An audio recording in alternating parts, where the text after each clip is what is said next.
தமிழ் நண்பர்கள் அனைவருக்கும் வணக்கம். அக்னி சிறகு சேனல் சார்பாக இந்த வீடியோவுக்கு உங்களை அன்புடன் வரவேற்பது நான் உங்கள் கௌசி. கார்த்திக் ரேவதி சீரியலுடைய ஸ்பெஷல் எபிசோடுக்கான ரிவ்யூ என்ன அப்படின்றத பார்க்கலாம். பார்ட் 2 எபிசோடை பொறுத்த வரைக்கும் அந்த சாமி கழுத்தில் சரியாக மாலையை போட்டால் நினச்சதெல்லாம் நடக்கும் அப்படின்னு சொல்லி பூசாரி சொல்லிட்டாரு. ஃபஸ்ட்டு மாப்பிள்ளை தான் மாலையை போடுறாங்க. கரெக்டாக அந்த மாலை சாமி கழுத்தில் விழுது. நெக்ஸ்ட் ரேவதியை போட சொல்கிறாங்க. ஆனால் அவங்களுடைய மாலை பார்த்திங்கன்னா கார்த்தியோட கழுத்தில் போய் விழுந்துருது. இதுக்கெல்லாம் காரணம் அந்த டிரைவர் தான் அப்படின்னு சொல்லி வழக்கம் போல் சந்திரகலா கார்த்தி மேலே பழி போட்டு பேசுகிறாங்க. அந்த இடத்துல ரேவதியுடைய அப்பா இதுக்கும் அந்த தம்பிக்கும் வந்து சம்மந்தமும் கிடையாது, ஏன் சும்மா அவர் மேலே வந்து வீணாக பழி போடுற அப்படின்ற மாதிரி இந்த இடத்துல வந்து பேசி முடிக்கிறாங்க. அப்படியே சீனை கட் பண்ணால் மாப்பிள்ளை மயில் வாகனம் என்ன பண்ணுறாங்க, மகேஷ் வாயாலேயே உண்மையை வர வைக்கணும் அப்படின்னு சொல்லி மகேஷுக்கு கல் வாங்கி கொடுத்து போதையாக்குறாங்க. அப்படி போதையில் அவர் வளர்றதை வந்து இங்கே வீடியோவாக எடுக்கிறாங்க. கல் வாங்கி கொடுத்ததும் அவர் செம்ம போதையில் இருக்கிறாரு மகேஷ்.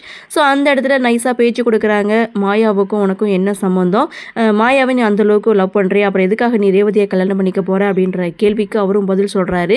எனக்கு மாயானா ரொம்ப பிடிக்கும், மாயா தான் எனக்கு உயிர் அப்படின்ற மாதிரியும், ரேவதியை நான் பணத்துக்காக தான் கல்யாணம் பண்ணிக்க போகிறேன், அதுவும் மாயா சொல்லி தான் நான் கல்யாணம் பண்ணிக்க போகிறேன் அப்படின்ற மாதிரியும் அவர் வளர அதை அப்படியே வீடியோவாக பதிவு பண்ணிகிட்டு இருக்காரு. இன்னொரு பக்கம் மகேஷை காணும் அப்படின்னு சொல்லி மாயா தேடி வரும்போது இவங்க 2 பேரும் ஒன்றா இருக்கிறத பார்த்த மாயா இங்கே என்ன பண்ணிகிட்டு இருக்கா மகேஷ் அப்படின்னு சொல்லி மகேஷ் கிட்டே கேட்கும்போது அவர் போதையில் இருக்காங்க. ஸோ நீ என்ன பண்ணின அப்படின்னு சொல்ல, நான் வந்து எல்லா உண்மையையும் அவன் வாயாலே வர வச்சு இந்த ஃபோனில் நான் வீடியோவாக ரெக்கார்ட் பண்ணிட்டேன், இது அத்தைக்கிட்ட நான் போட்டு காமிக்க போகிறேன் அப்படின்னு சொல்லும்போது மாயா மாப்பிள்ளை மகேஷை வந்து தடுக்கிறாங்க. ஆனால் அவர் பார்த்திங்கன்னா ஃபோனை வாங்கிக்கிட்டு அங்கேருந்து ஓடிடுறாரு.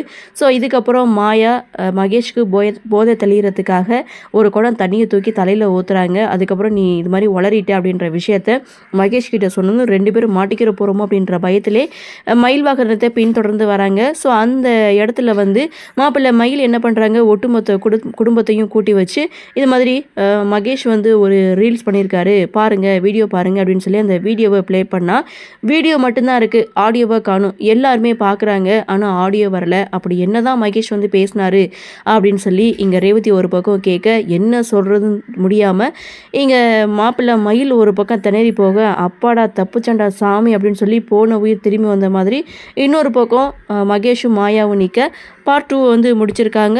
ஸோ அடுத்து என்ன நடக்கும் அப்படின்ற ஒரு எதிர்பார்ப்போட பார்ட் 2 முடிச்சிருக்காங்க. ஸோ பார்க்கலாம் அடுத்து என்ன நடக்குது அப்படின்றத.